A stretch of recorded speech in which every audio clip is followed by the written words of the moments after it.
Good morning and good afternoon. Welcome to an earlier episode of Before Coffee. It's Good Tuesday News Day, which means we're going to talk about the good stuff happening this week and last week. Anything we can find, we're going to talk about it. This is Before Coffee, the father and daughter news show, the comprehensive news of planet Earth, where we look up our stories 10 to 15 minutes before we start with no caffeine in our body. So let's go ahead and get into those headlines. Today on Before Coffee, spoon designed to enrich lives of dementia patients is invented. And America's economy is heading for a soft landing thanks to President Biden. And speaking of President Biden, he's laying down some new rules for the Supreme Court. Speaking of the courts, European justice overturns the Castile and Leon law that allows wolf hunting. And good news, the Justice Department has to pay 2 FBI agents for exposing their text messages. And great news, excited crowd at the Villages for Kamala Harris. Olympic Last Supper scene was in fact based on a painting of Greek gods, says art experts. The stars tomorrow, which is Whistleblower Day, July 30th, 2024 on Before Coffee.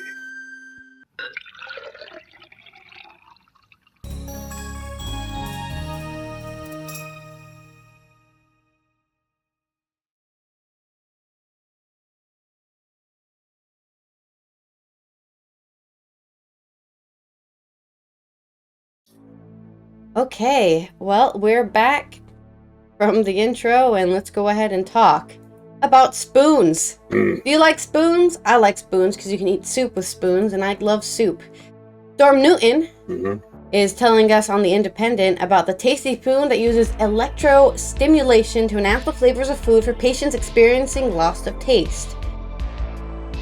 A high-tech device that looks like a normal spoon, well, kind of looks like a normal spoon. It has like this whole The Spoon, Tasty Spoon branding on it, but yeah, for the most part it looks like a normal spoon, is being developed by researchers to help combat eating and drinking difficulties in people with dementia.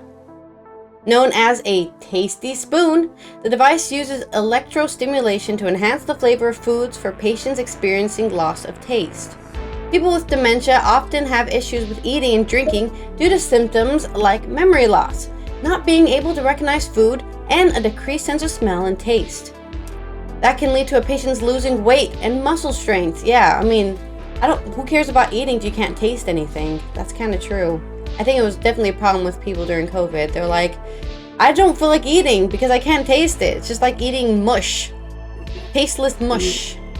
Rechargeable Tasty Spoon looks like a traditional spoon, but can help other users differentiate between types of food according to researchers. Its development is being led by Dr. Christian Morgner of the University of Sheffield's Management School and Healthy Lifespan Institute. He said, "A loss of taste can remove the enjoyment of food, which impacts patient well-being, as food plays such a significant role in our lives. This is especially prevalent in patients who live alone or in public care homes with more generalized nutrition." In a heartfelt disclosure, an individual shared that he only ate toast for the past 5 years. As to him, there's no difference between toast and a regular Sunday roast. Lovely little poetry right there. The rhyming is totally not on purpose. Dr. Seuss, Dr. Morgner said the Tasty Spoon could also save the NHS money. He added, the development of a technological aid like the Tasty Spoon has the potential to rekindle the pleasures of eating for those facing taste-related challenges and therefore contribute to better health as well as mitigating the expense of treating the side effects of poor nutrition for the NHS. There are about 944,000 people, so almost 1 million people in the UK with dementia, with 1 in 11 over the age of 65 suffering from the disease. According to the NHS, the total could top 1 million people by 2030. The Tasty Spoon project has partnered with Alzheimer's Society Accelerator Program, which is supporting bringing new products to market to help people living with dementia. Simon Lord, head of innovation at Alzheimer's Society, said, "A healthy, balanced diet can help improve a person's quality of life. However, common symptoms of dementia, such as memory loss and difficulties with thinking and problem solving, can make it more difficult to eat and drink as well. That's why we're excited about the possibility of Tasty Spoon presents in improving the taste and enjoyment of food and subsequently improving the health and nutrition of people living with dementia. Innovations like this are vital as they focus on enriching daily experiences, improving health and well-being. Tasty Spoon is a unique product and we cannot wait to help get it into the hands of people living with dementia. So, great news for people who have dementia. Sorry, I'm laughing because the only comment on this article is, has Trump ordered one? It might help. So sorry, that it's just a completely offhanded comment. But great news for people with dementia. Great people and news for people who have loved ones with dementia who they want to eat healthy and keep their nutrition up now that they can taste food again. Or hopefully they can taste food again. On to your story. Yeah, Trump's nuts. He keeps insisting Hannibal Lecter's a real person. Just, he won't stop.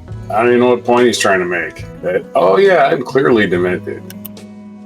But on to the current president and the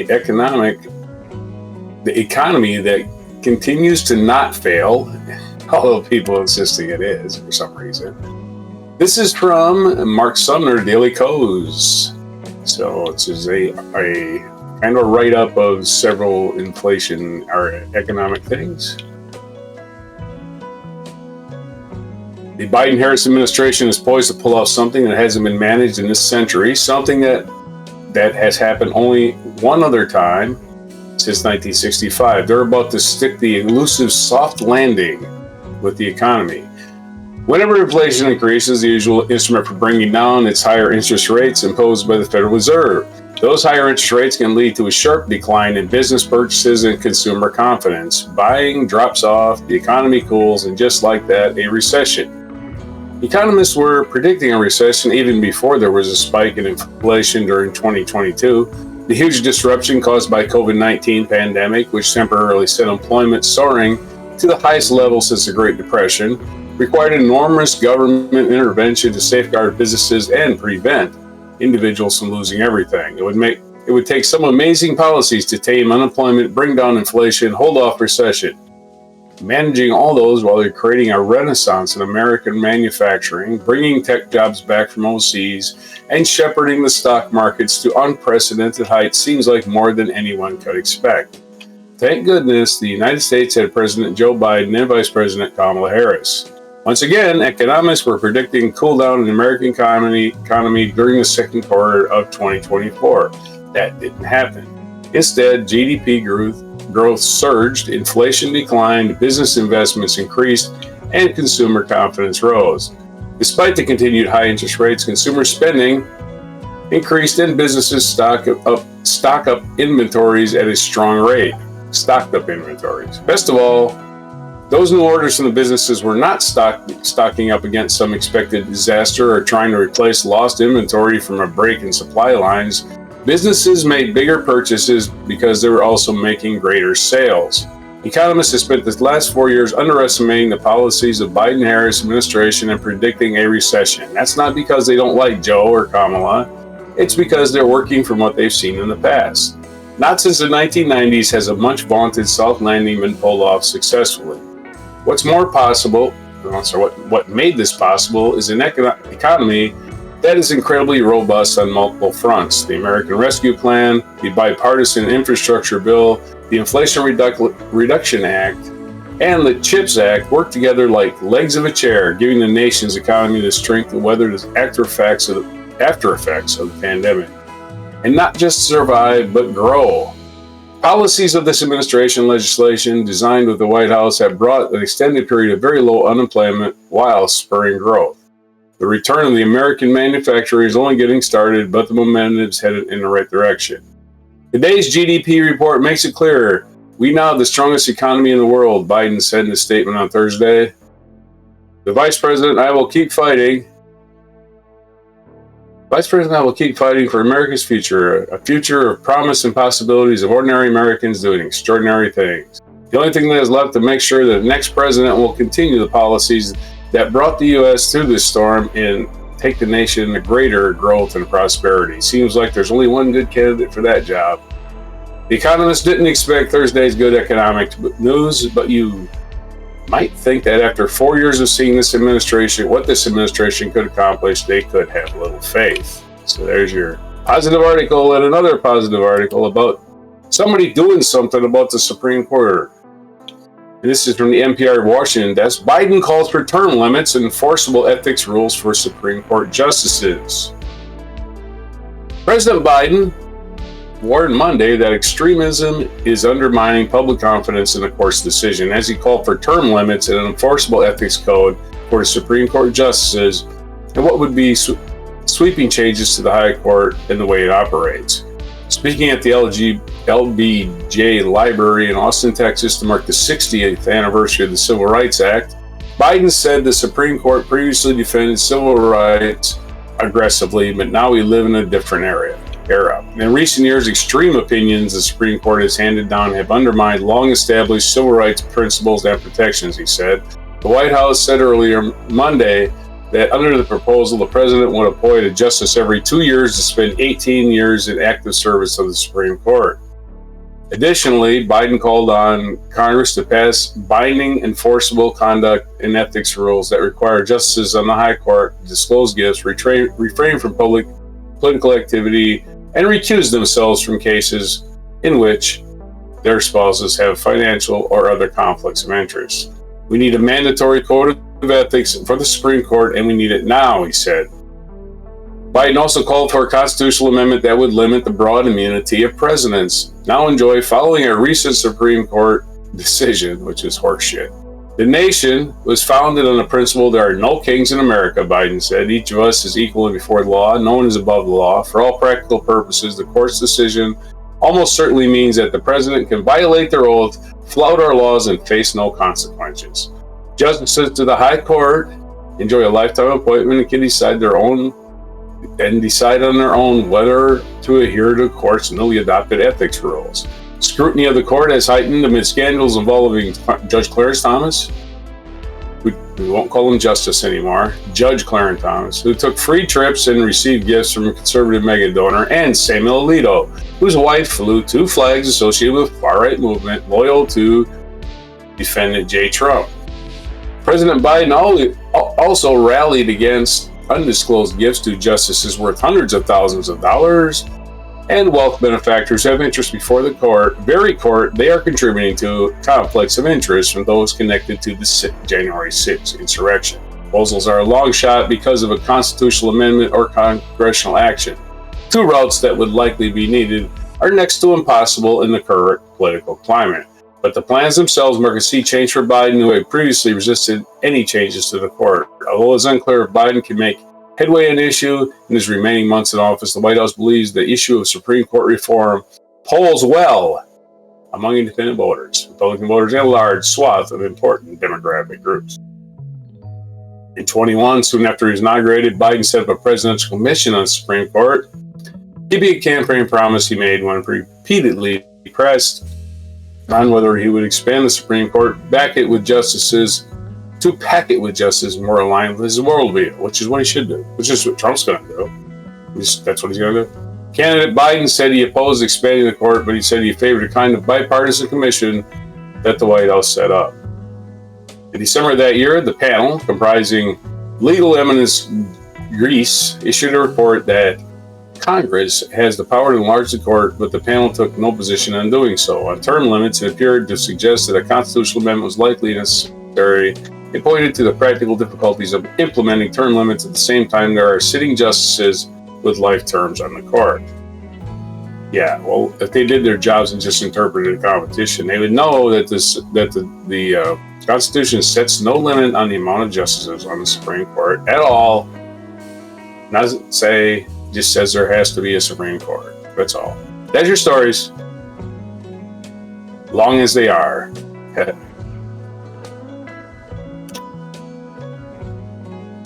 Back to you. That's good to hear. Throwing it back. It's not all bad. At the point of the show, it's not all bad. Okay. Well, this has nothing. I have no good segue for this, so let's talk about wolves. Now, Yeah, some people don't like wolves. Some people are farmers and don't want their sheep being attacked or that kind of thing. But we actually need wolves. Wolves are part of the balance of the ecosystem. They consume overpopulating animals like deer and are necessary for not overgrazing from those deer who cause all sorts of, problems. Trust me, okay? I took 2 years of environmental science. But anyways, in Spain, this is on El País by Manuel V. Gomez and Juan Navarro. The CGEU, so the Court of Justice for the European the EU, rules that the killing of wolves cannot be authorized while the situation of the species in the country as a whole is unfavorable. The European Court of Justice has ruled that the Castile and Leon law that allows hunting wolves north of the Douro River goes against the European Directive for the Protection of Habitats. The Court of Justice of the EU, CGEU, has no doubts the regional law is contrary to the directive. It ruled on the 29th of July. I already forgot yesterday's date.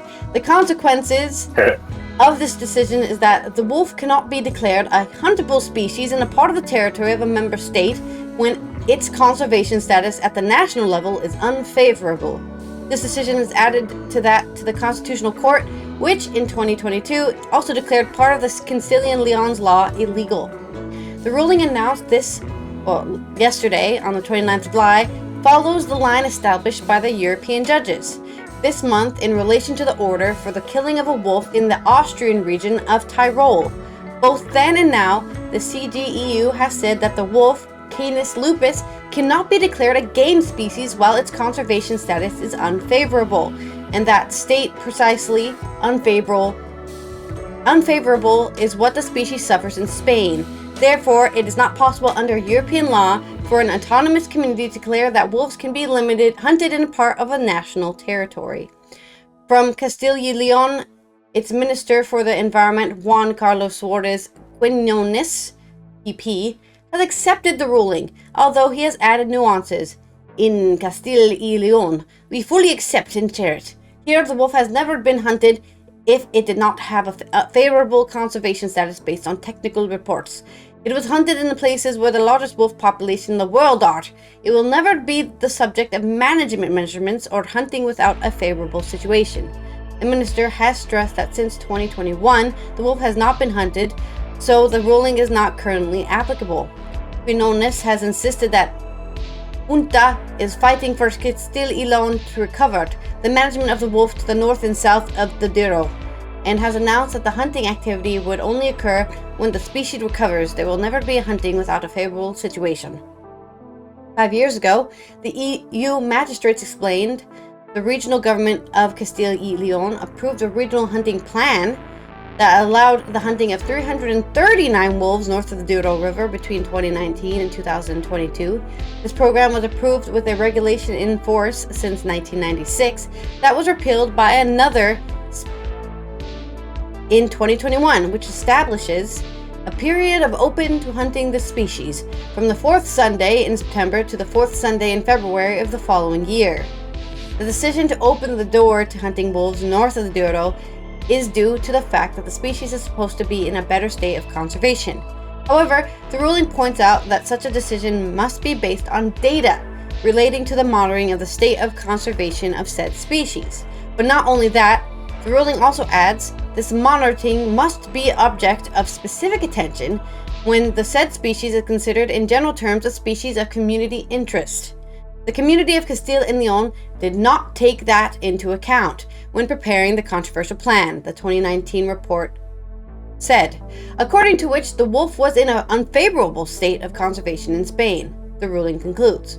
This report, which must be considered a reference document, is a document which must be prepared every 6 years by the member states and must also consist of 3 parts by the member states three parts, namely 1 part containing general information on the application of aforementioned directive, another part on the evaluation of the conservation status of the different species, and another part dedicated to habitats.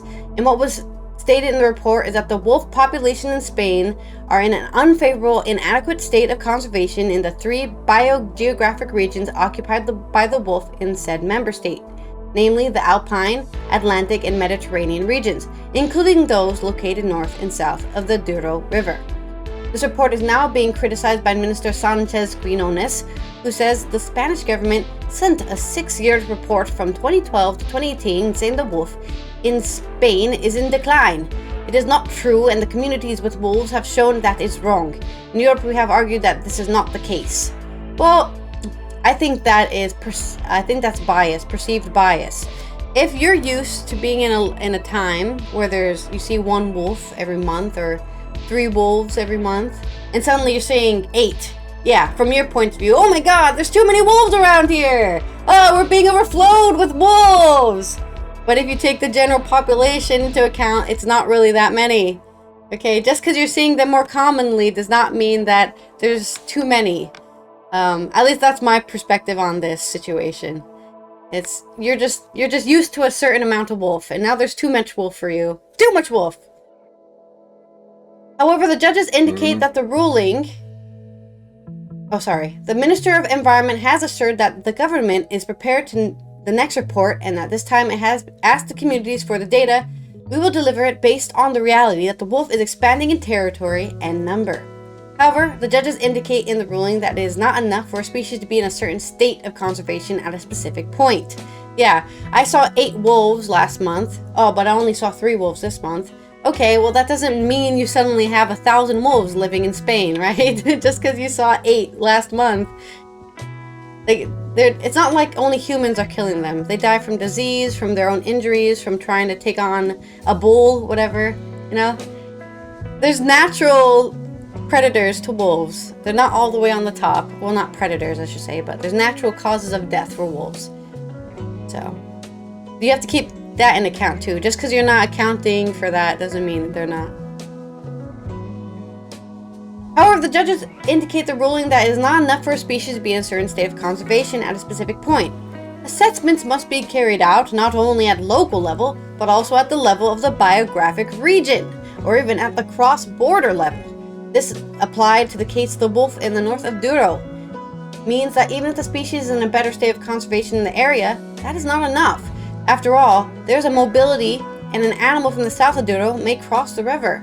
The ruling does not reject, as does directive, the ideas that authorities cannot adopt management measures for a species even if its conservation status is unfavorable. However, it warns that the objective of these measures must be to bring the species into that favorable situation. Thus, when these measures include rules relating to hunting, they are intended to restrict and not expand. Therefore, if necessary, hunting can be prohibited. So there's your news about wolves in Spain, but also wolves in the general kind of Mediterranean region. What did we say? The mountain, Alpine, Atlantic, and Mediterranean region, where they're still not in a favorable position. So you can't hunt them. Leave them alone. Just let them live their lives. Why are humans allowed to live their lives and not the wolves? But I'm just a wolf lover. On to your story. Something to howl about. Oh! It's not Howlin' Wolf's birthday, unfortunately, but it is Buddy Guy's. I sent you a clip. And more good news on Good Tuesday. The Justice Department reaches $2 million settlements with the FBI officials whose texts infuriated Trump. Well, Trump didn't need to know about them. They were private texts. But anyway, the Justice Department has agreed to pay a total of $2 million to settle legal claims brought by former FBI counterintelligence agent Peter Strzok and former FBI attorney Lisa Page over the DOJ's release of text messages the pair exchanged. The agreement ends a lawsuit Page brought, but does not fully resolve Strzok's separate suit, allowing him to continue to press his claims that he was fired in order to please then President-defendant Dementia Trump. On Friday, Strzok's lawyers announced that his $1.2 million agreement as attorney. Lawyers announced his $1.2 million agreement as attorneys where both sides notified a federal judge in Washington that the privacy-focused portion of that dispute was resolved. The outcome is a critical step forward in addressing the government's unfair and highly politicized treatment of Pete, Strzok's attorney Alan Goldman said in a statement. As important as it is for him, it also vindicates the privacy interests of all government employees. We will continue to litigate Pete's constitutional claims to ensure that, in the future, public servants are protected from adverse employment actions motivated by partisan politics. Page, who resigned amid the controversy, settled her own Privacy Act claim with the department Friday. Copies of the settlement agreements for Strzok and Page obtained by Politico indicate Page is to receive $800,000. This, by the way, this is from Politico.com. I did not mention that. So back to the story. The documents state that the U.S. government is not admitting or conceding legal liability. Yeah, horseshit. You wouldn't be paying off otherwise. The evidence was overwhelming that the release of text messages to the press in December 2017 was for partisan political purposes and was against the law, Page's lawyer Amy Jeffries said in a statement. While I have been vindicated by this result, my fervent hope remains that our institutions of justice will never again play politics with the lives of their employees. Strzok and Page became the target of defendant J. Trump's fury soon after the text became public, showing the two officials despairing Dementia J. Trump and his supporters. The pair discussed efforts to stop Trump from becoming president and characterized aspects of their work as an insurance policy. Trump also harbored suspicion about the two because of their roles in early stages of the FBI investigation. Who cares what Trump thinks? Trump spent years mocking them in crude terms over their relationship and contending their text message bolstered claims that Russia investigation was politically motivated. Yeah, two people were keeping it alive. Strzok and Page have denied those allegations, say their private political opinions do not influence their work in FBI matters, and many comments quoted by GOP lawmakers and press were misconstrued. Of course, if you have your private messages and you don't get to defend them until like days later, seriously, they should get more than $2 million. During a House hearing in 2018, Strzok said the message about stopping Trump was written late at night, off the cuff, and it was a response to a series of events that included then-candidate Trump insulting the immigrant family of a fallen war hero, and my presumption, based on that horrible, disgusting behavior, that the American population would not elect somebody demonstrating that behavior to be president of the United States. Well, you misjudged a lot of stupid people in the Midwest. That's what you did. Justice Department officials shared the messages with journalists in the evening of December 12, 2017, as copies of them were being delivered to Congress in response to requests from committees there. Depositions taken during litigation indicated the release was approved by Deputy Attorney General Rod Rothstein, human garbage, Rod Rothstein, and who said he hoped sharing the messages with reporters would avoid the most inflammatory message being taken out of context by lawmakers. Top career officials confirmed they approved the release. Rothstein declined to comment on the settlements Friday. Yep, that poor guy, totally compromised, ruined his own career trying to protect Trump. The Justice Department spokesperson declined to comment on why the agency agreed to the payments. However, at a House hearing last month, following indications that attended to settlements aimed to reach, Republicans pressed Attorney General Merrick Garland asked why taxpayers' money is going to flow to Strzok and Page. We reached settlements based on our litigators' assessment of whether we can. Why are Republicans mad about this? They're the assholes that wanted this private messages. The Privacy Act does not distinguish between people we like and people we don't like, Garland said. Information we like and information we don't like. If somebody in the government discloses personal information protected by the Privacy Act, that's the way the law is. So you can go after a president and you get rewarded for doing so, according to the Justice Department. House Judiciary and human pile of crap Jim Jordan of Ohio replied, it's not a question of reward, it's a question of the government paying for violating the law. Jesus, well, we got to hear everybody's conversations, according to Jim Jordan. The partial settlement of Strzok's suit contains a provision that any damages be awarded to the remaining part of his lawsuit are reduced by $200,000 as a result of the $1.2 million payment he's to receive. Neither Page nor Strzok can seek additional reward of legal fees for the claim settled Friday. And that good news. On to some more good news involving the villages in Florida. Have you ever heard of the villages in Florida? It's one of these places full of old people in Florida. They're all, running around in golf carts, spreading infectious, sexually transmitted diseases, that kind of crazy place. But it's where old people go to act like kids. Anyway, they are notoriously pro-Trump last time. Well, maybe that's changing. This is from the villagesnews.com, their own paper. Tony Violante. This is from they have their own newspaper, this retirement village. You don't have to fall out of a coconut tree to see that it's brat summer for village Democrats supporting Kamala Harris. Hundreds of golf carts showed up on Saturday afternoon at Lake Sumter Landing to support the newly named candidate for president. They created a traffic jam around the streets near the Barnes & Noble parking lot. Harris has energized more than young people. On this scorching July afternoon, instead of Beyonce, Cardi B, and Charlie XCX, the air was filled with the music of the Beatles, Rolling Stones, and Creedence Clearwater Revival. What would you expect in one of the largest over 55 communities in the nation? Young people are energized and so are we, said villager Joyce Wiegland. I'm really glad she does appeal to young people because they've been marginalized in voting for years, added her friend Karen Wink. It's time for young people to get involved in democracy. Kamala isn't just for young people, she's for all of us. She supports Social Security, Medicare, and health care. That matters to us. Well, it better. Diane Ruggiero, a registered Republican, shared that view. It's nice to see her bring such energy to young people, but Kamala is not just for the young. She gives us all hope.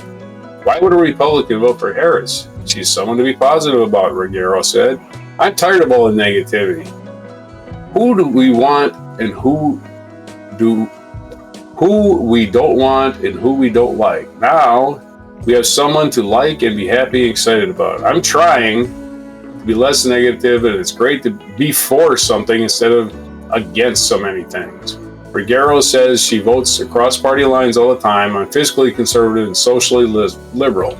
I consider myself a moderate, but is America ready for a woman of color to be president? I don't know why that's even a question. It's a stupid question. That's not a problem, villager Jim Guy said. What matters is she's a high-quality, experienced individual and cares about working people. Villager Tracy Carpenter is an African-American and understands the meaning and symbolism of Harris's candidacy. It means so much to our democracy to have a woman of color running for president, she said. Joe Biden believes in democracy and he put his country over himself to support Kamala. She is the best choice, she will win, and we will show the world that the United States can be united.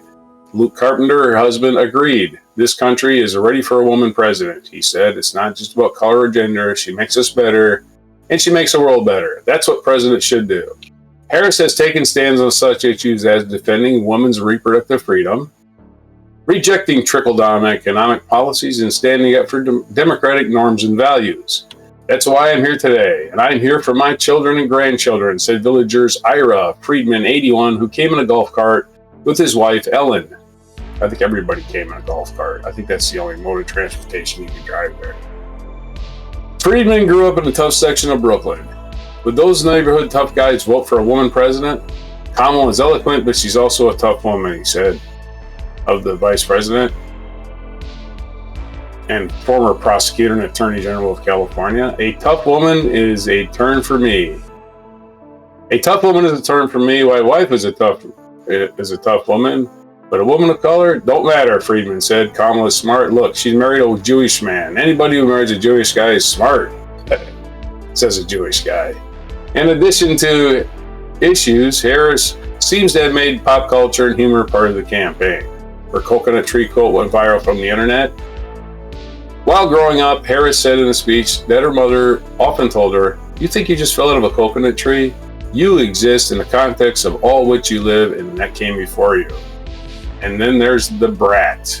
Carly XCS released one of the hottest albums of the summer called Brat. The singer then tweeted that Harris was The Brat, and so we have The Brat Summer. Villagers Marilyn Hainsey and Kay Gibson plastered a lime green brat poster on the back of the golf cart. I can't define it, but I'm a brat, Gibson said. When asked what brat means, Hainsey simply replies, "It's Kamala."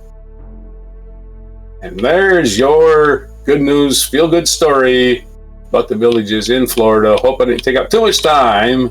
Back to you. Hell yeah. Okay. Well, I'm sure a lot of people have already heard about this already, but we're going to cover it because I like educating people. There are some people out there, Americans, that think the whole world revolves around them and that everything that happens is about them and is trying to insult them. But lucky for us, some our experts have enlightened us with what actually happened in the Olympic opening ceremony on Friday. This is Dutch artist's 17th century work said to have inspired the tableau that has offended Christians and conservative critics on the internet. This is from John Hindley in Paris on The Guardian. A controversial tableau in the Olympics opening ceremony, denounced by the Christian and conservative critics as an offensive parody of the Last Supper, was in fact inspired by a 17th century Dutch painting of the Greek Olympian god, art historians have said. Does this painting remind you of something? The Magnin Museum in the French city of Dijon asked with a wink on Twitter, inviting people to come and admire the Feast of the Gods, painted by the artist Jan van Bijlert between 1635 and 1640. The Paris 2024 organizing committee on, I can't believe they did this, sorry, on the 20th of July apologized to Catholics and other Christian groups if they had been offended by the scene, which featured drag queens, a transgendered model, and a semi-naked singer sitting in a fruit bowl. Reminds me of somebody. Does anybody even know who Dionysus is? He is the god of wine, fruit and wine, I believe. So he just gets drunk. That's the whole joke with Dionysus. French bishops regretted the excessive and provocation of the tableau, which they said amounted to a mockery of Christianity.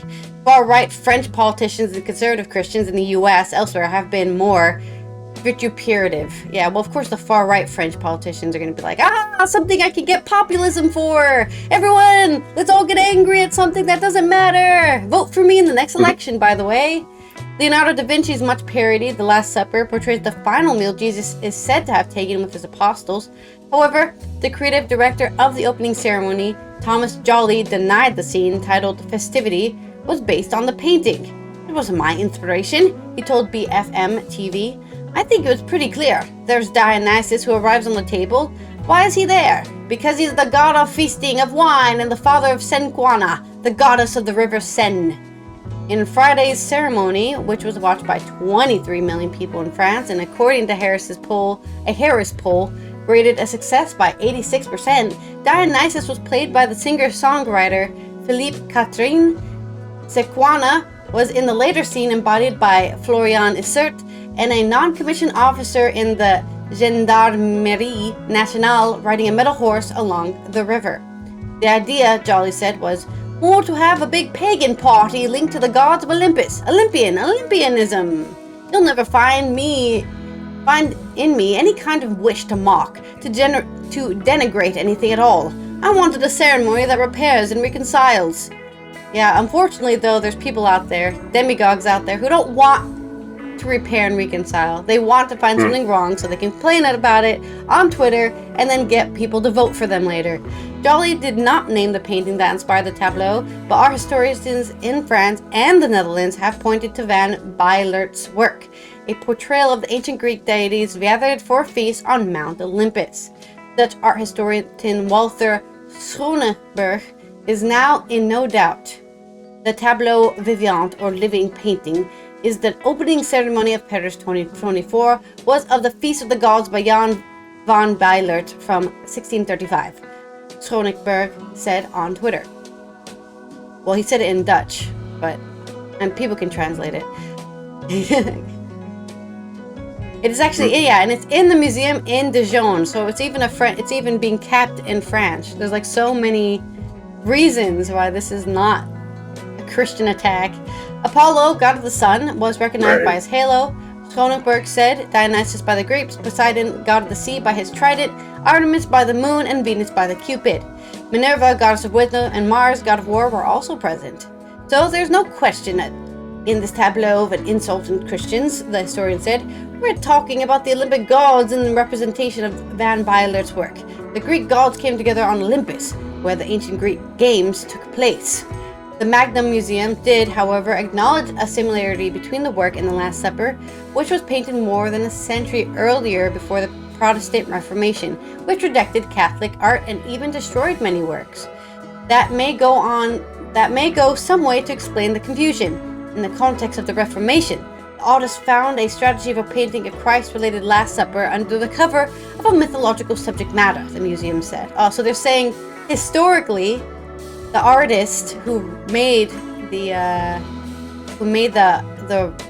feast at Olympus may have been alluding to the Last Supper, but they didn't want to get in trouble with whoever and it get destroyed. They want their painting to be destroyed. So they said, no, there's nothing to do with Catholicism. This is Olympus, yeah, the mythology. I see what they're going for.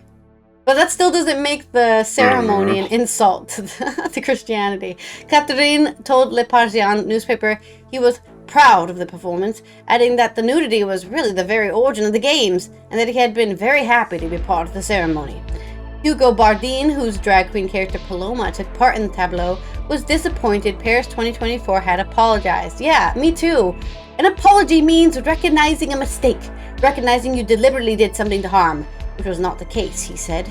I agree, it is not the case. Don't apologize for people being idiots, and I'm glad that we've got it all cleared now. Everyone, from me to you, it's just art. It's not an insult. Nobody's trying to make fun of your favorite little mythology that you like. Your book is okay. Nobody's burning Bibles. Calm down, and let's continue watching the Olympics, which is what it's all about. Becoming united and watching people compete in a friendly rivalry, by the way. Friendly rivalry. Don't yell at other countries and tell them to go back home or whatever. People people get a little too competitive, okay? A little too competitive. Or little snowflakes. Yeah. Or little victimized snowflakes practicing cancel culture, which they decry on a daily basis. And also call, get over your feelings. Same people. Get over your feelings. Oh, we hate the flag being displayed the wrong way, or whatever the hell they say. Yep. Well, that's my story. Well, good news. It was never a controversy in the first place. It was just a bunch of butthurt people who were professionally getting butthurt. Don't worry, guys. Nobody's being insulted. You're safe. Yeah. Live to be insulted. A wave of stupidity. Anyway, you got the video, I hope. So I don't know if you want to start it on 0. I just you want to playing it start for 3 minutes because he has this part where he like rubs the guitar on his chest and laughs. So I'm just gonna end it there. Where are you going to start it? I'm ending it at 3 minutes. You're going to start at what? What, at 3 minutes? Okay. So I'm starting it at the beginning, but it's going to play until 3 minutes. Well, you might want to skip the first 3 seconds because it's just an intro. Whatever. But anyway, this day in history, we wrap it up the shows because you got to go somewhere. This is 1540, speaking of Christians being pissed off about stuff, Lutheran clergyman Robert Barnes was burned as a heretic after being used by Thomas Cromwell and King Henry VIII to gain European support for their anti-papal movement in England.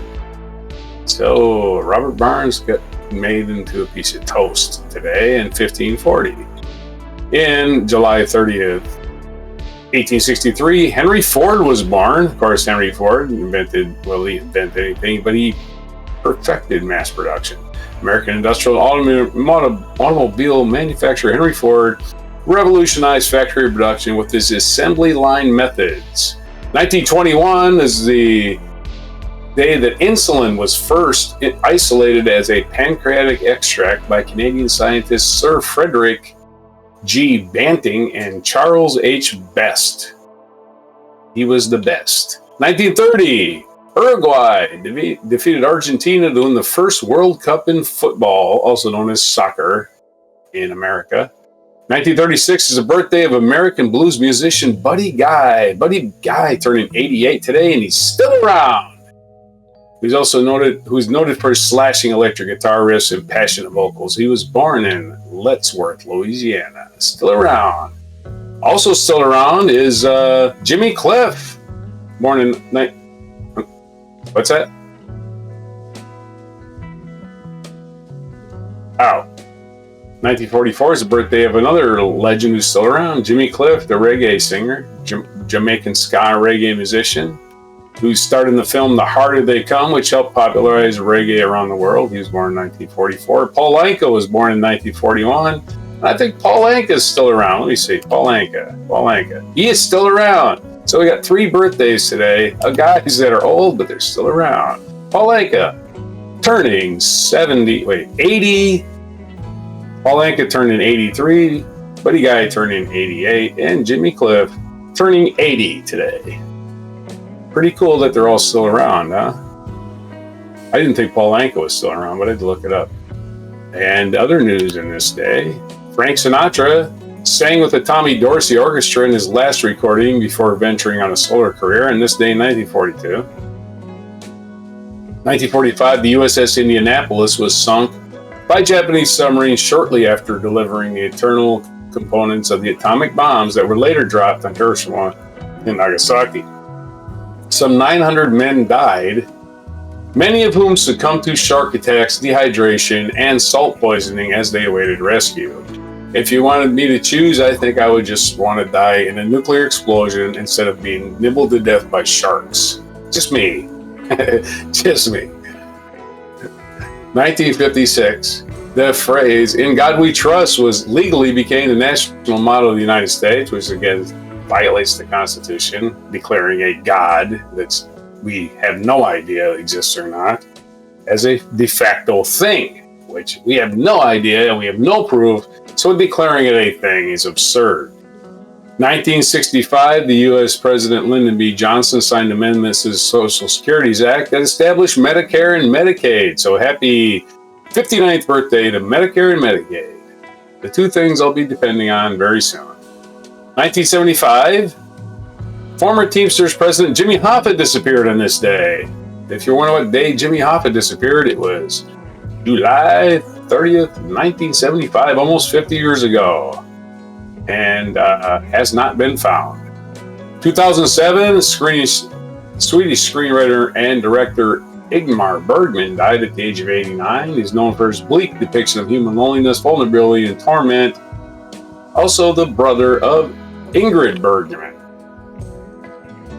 And what other days is it today? It is a featured event in 1898, the death of Otto von Bismarck.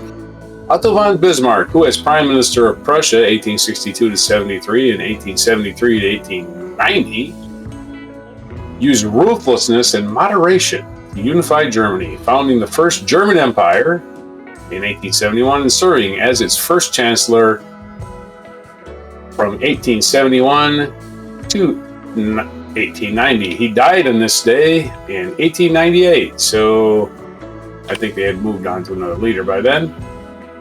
Our feature biography, Henry Moore, British artist, who was born in July 30th, 1898 in Castleford, England, and died August 31st, 1986 in Hertfordshire, England. Other birthdays today, it is Arnold Schwarzenegger's birthday. It's Arnold Schwarzenegger's birthday. I'll be back. 1947, another old guy that's still alive. He turns 77 today. Kate Bush, British singer, songwriter, and teen prodigy, who had his first hit when she was 19. Well, she's born today in 1958, so Kate Bush is only a young, springy 66. Richard Linklater, American film editor, was born in 1960, and Lawrence Fishburne, 1961, American actor, and Christopher Nolan, British director, born in 1970. A bunch of famous people born today. And what day is it besides National Whistleblower Day? It's National Cheesecake Day. Oh, there's something I could eat. I could eat cheesecake till I die, probably. Probably the best food in the world, cheesecake. National Father-in-Law Day. So give your father-in-law a hug or give him a whistle or something, because it's National Whistleblower Day. That's for somebody that's wants a rat on their government agency that's wasting money or somebody stealing money, and you don't want to be, retaliated against. So whistleblower protection, very important. And it's National Climb a Mountain Day. So take your whistle up the mountain with your father-in-law and have fun on July 30th, 2024 on Before Cheesecake. All right, this has been Allison here from the Netherlands. Tomorrow will be Wacky and Weird Wednesday on Before Coffee. We're going to cover all that weird and wacky news, usually about animals and people putting them in their pants. So if you're interested in hearing some goofy stories, make sure to check in tomorrow, which will help if you subscribe and turn on the notification bell so that you get notified when we go live and post a video. And of course, don't forget to like this video so the algorithm knows that you enjoyed watching this.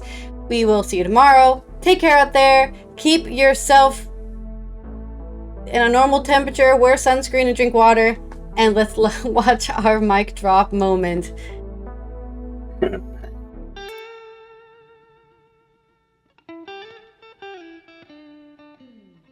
Yeah, we got the blues. We'll fade out on the blues today. Yep. Well, listening to the blues can make you happy. Actually a thing, you know? You listen to something that's sad and it makes you feel like you're not all alone in the world. And it makes you feel better. Well, that's why they're invented.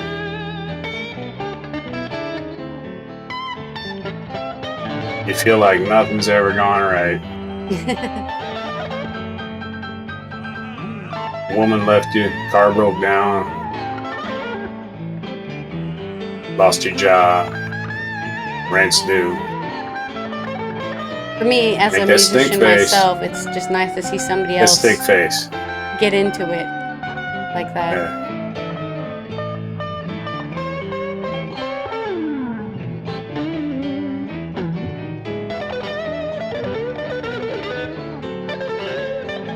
Amazing that legendary bluesmen can live so long, huh? Yeah.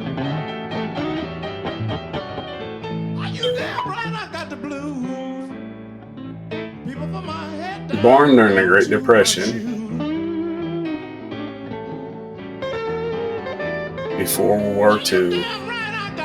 Amazing. In Louisiana. You know I can't win, 'cause I ain't got a doggone thing to lose. Uh-oh. I stopped by my daughter's house. Lord, I was just trying to use the phone.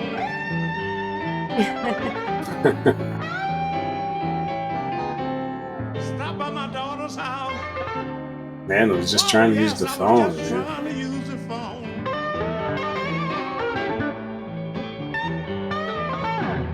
My little grandbaby came to the door and said, "Granddaddy, you know ain't nobody at home." And I said, "What? Look out now, look out."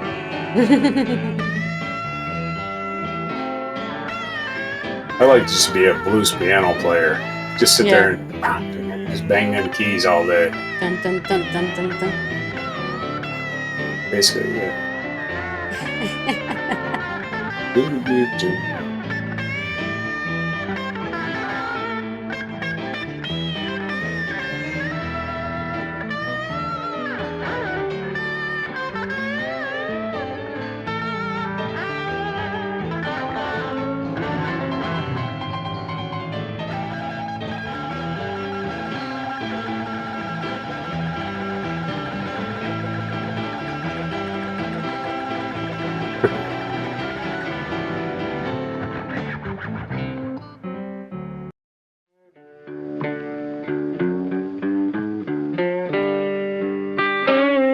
Be sure to hit the like, subscribe, and notify buttons.